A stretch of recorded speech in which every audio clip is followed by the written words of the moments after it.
अस्सलाम वालेकुम। मेरा नाम सुगरा बीबी है। ते मैं निके निके बच्चे ने अगे अपना मेरा मियाँ फौत हो गए है। ते बच्चे मेरे छोटे छोटे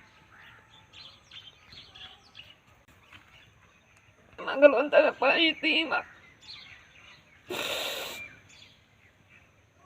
पोतरियां पोतरे ते मैं ते मेरी कुड़ी लैके इन्होंने बैठी है तंदूर दे आसरे ते। तंदूर टुट गया ते मैं वेली बैठी है। बालन को नहीं साडे कोल जेड़ा असीं ता लगे उन्हें ला लिए झट। ऐस माड़ा जिहा तंदूर लगे आ किसे ला के दिता आ ते भी टुट गए हैं। ते मेहरबानी है तंदूर टुट गया ते मैं वेली बैठी है। बालन को नहीं साडे कोल जेड़ा असीं ता लगे उन्हें ला लिए झट। ऐस माड़ा जिहा तंदूर लगे आ किसे ला के दिता आ ते भी टुट गए हैं। ते तंदूर ते बालन हो जे मैं नवा लैन दी मेरे कोल ताकत नहीं है।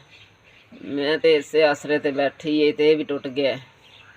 मेरा यही आसरा मैं और के करना। पोतरियां पोतरे भी छोटे छोटे ने।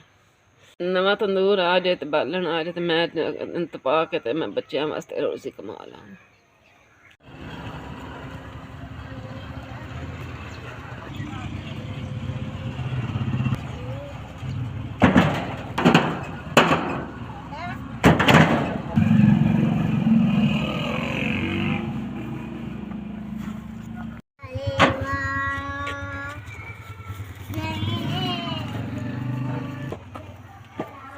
क्या खप दो है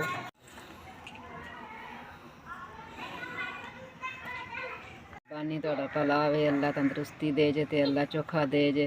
5000 दा बालन आ गया तो चलो ये निके निके बच्चे ने तंदूर तावां दी ते रोटियां लावां दी ते इन्हां बच्चों दे ढिड पालियां दी ते तंदूर तक दिहाड़े काट ही जे दा। ते चलो इतना भाई बालन आ गया अल्लाह तंदरुस्ती दे जे ते अल्लाह चोखा चोखा दे जे। मैं चलो तंदूर तावां दी ते इन्हां बच्चों नूं खवावां दी तुहानूं भी दुआ मिले दी ते अल्लाह बरकत पाए जे।